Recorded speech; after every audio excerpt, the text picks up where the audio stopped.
Okay, students, we will start with our first topic, that is topic number 4, investment accounting with respect to accounting standard 13. अभी हम लोग fourth chapter चालू कर रहे हैं. ये भी 20 मार्क्स के लिए आता है एग्जाम में and it is very easy. Just there are two methods. One is fixed interest bearing method and another is fluctuating interest bearing method, यानी fixed income and non fixed income. Now, what is meant by investments? According to AS 13, that is Accounting Standard 13, investments are assets held for earning income by way of dividends, interest, and rentals, for capital appreciation, or for other benefits to the investing enterprise.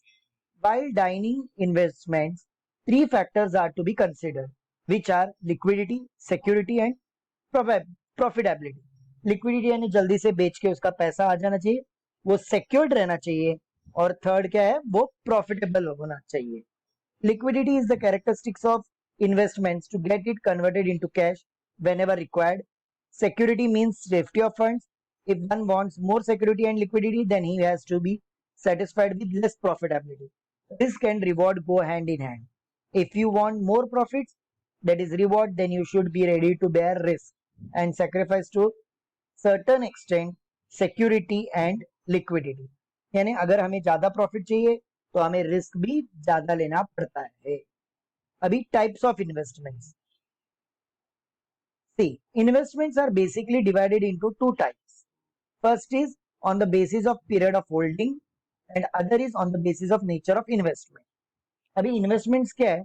It is divided into two parts, on the basis of period of holding and on the basis of nature of investment.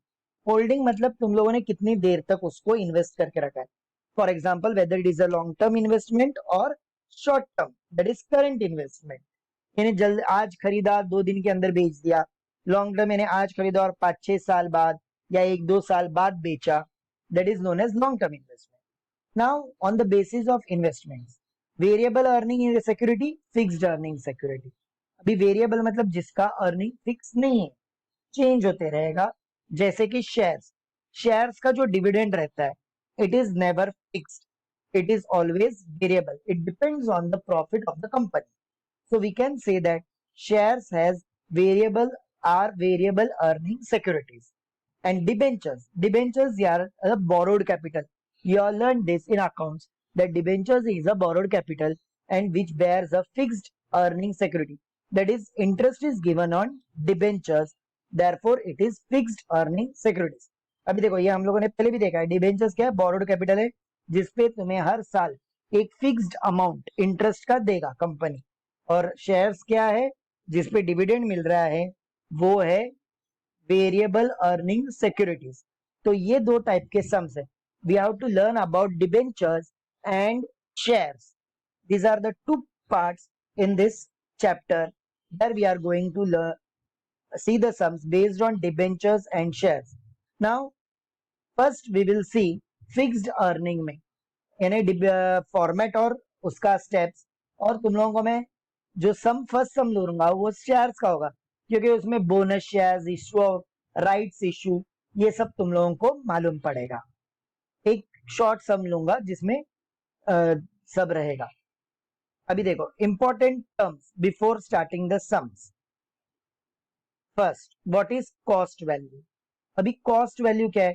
Cost value is the value eight which investment at market value.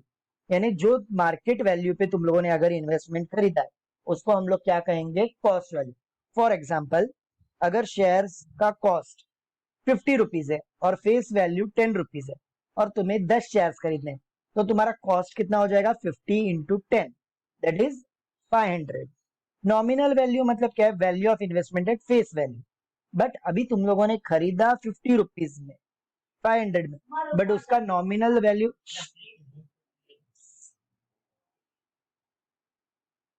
What is cost value? Cost value is the value of investments at market value and nominal value is the value of investment at face value. अभी face value क्या है? Fixed है. और market value क्या है? Fluctuating.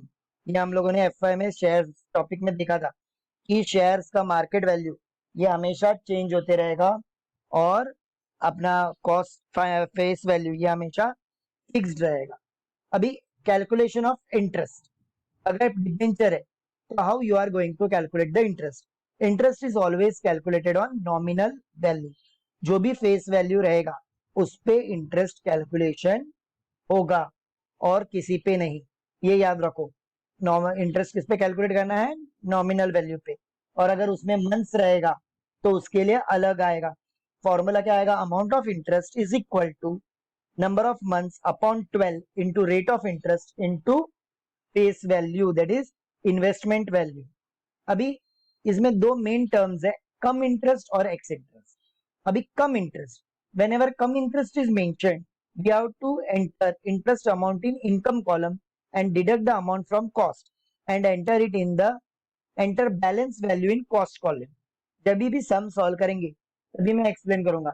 अभी कैसा रहता है? कम इंटरेस्ट यानी जो भी इंटरेस्ट कैलकुलेशन होगा उसको इंटरेस्ट के कॉलम में दिखाना है, और बाकी का जो बैलेंस वैल्यू है उसको कहाँ पे दिखाना है? हमें कॉस्ट कॉलम में।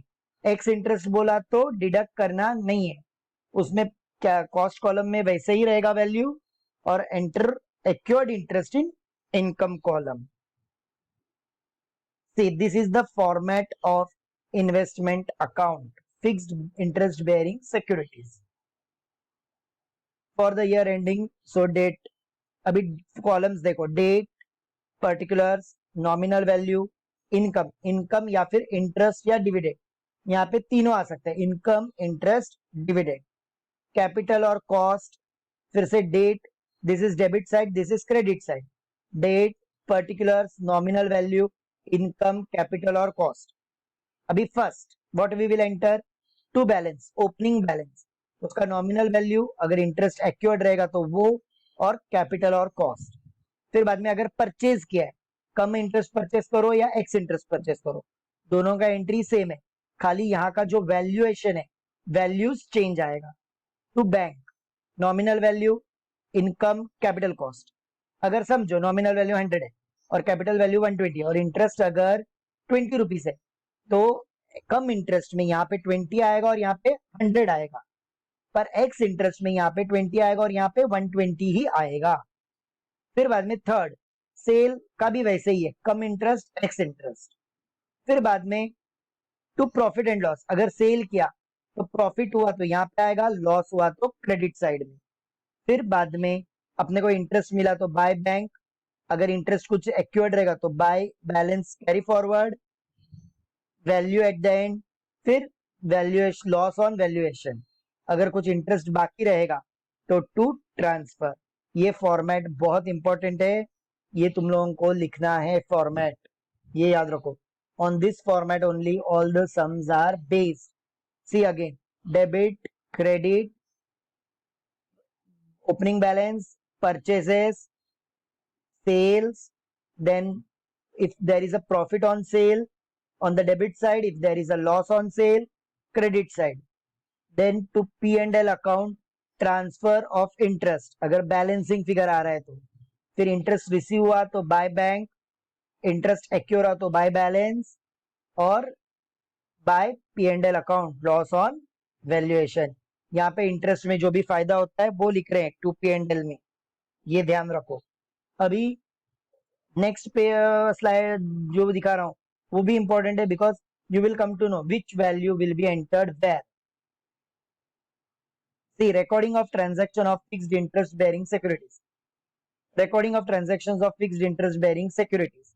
परचेज, एक्स इंटरेस्ट, अगर एक्स इंटरेस्ट रहेगा तो enter NV in NV column, nominal value in nominal value column on debit side, enter the cost of purchase in capital column, enter acquired interest in income column। अगर X interest है, कम interest है तो enter NV in NV column, enter acquired interest in income column, enter price less acquired interest, यहाँ पे कम यानी price में से जो भी वैल्यू आ रहा है उसमें से इंटरेस्ट कम करके कैपिटल कॉलम में लिखना है।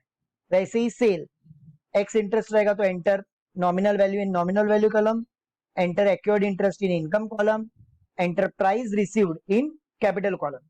अगर कम इंटरेस्ट, एक्स मतलब उसको माइनस नहीं करना है, कम मतलब कम करना है, enter NV in NV column, enter accrued interest in income column, enter price less accrued interest in capital column. अभी profit, enter profit on sale of security in capital gain. Profit is sale price minus weighted average cost.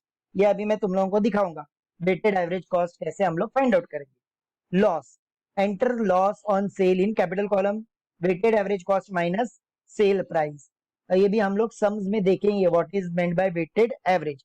सी क्या होता है, अभी तुम लोगों ने आज share खरीदा, उसका वैल्यू चेंज होगा फिर वापस तुम लोग उसको खरीदोगे, तो तुम्हारा एवरेज जो रहता है वो कम ज्यादा होता है, उसके ऊपर से हम लोग प्रॉफिट एंड लॉस कैलकुलेट करते हैं. Interest received, calculate interest received on due date and enter it in the income column. Interest accrued, अगर ये रिसीव हुआ तो, एक्योर्ड हुआ तो calculate accrued interest and enter it into the income column. Transfer of interest, balance of transfer column, balance interest column and transferred the balance to P&L account. Value at the end, value the securities at cost or market value, whichever is lower. देखो जो भी lower रहेगा, market value lower रहेगा या cost value lower रहेगा, उसके ऊपर से enter it in the capital column. Loss on valuation, any loss on valuation that is cost less MV at the end of the year enter in the capital column. Loss is cost minus market value. अगर तुम्हारा market value कम है cost से, तो तुम्हारा क्या हो गया, loss हो गया. तो यहाँ पे हम लोगों ने थ्योरी पार्ट कंप्लीट किया है. Sums we will be completing in the next lecture. For sums I will first send PDF, then you will have to copy down it with the question and solution. फिर video देखना तो तुम लोगों को सम समझ में आएगा. सम्स में कैसे नहीं समझा तो you can ask your doubts also. तो आज हम लोगों ने क्या क्या रिवाइज किया एक बार देख लो. We seen what is type of investments. Debentures मतलब फिक्स्ड अर्निंग सिक्योरिटीज, शेयर्स मतलब वेरिएबल अर्निंग सिक्योरिटीज. फिर बाद में इंपॉर्टेंट टर्म्स देखा है हमने. फिर बाद में format is important, write down this format. Then recording the values, ये भी पॉइंट्स लिखना है. ये लास्ट जो स्लाइड्स है वो तुम लोगों को लिखना ही है.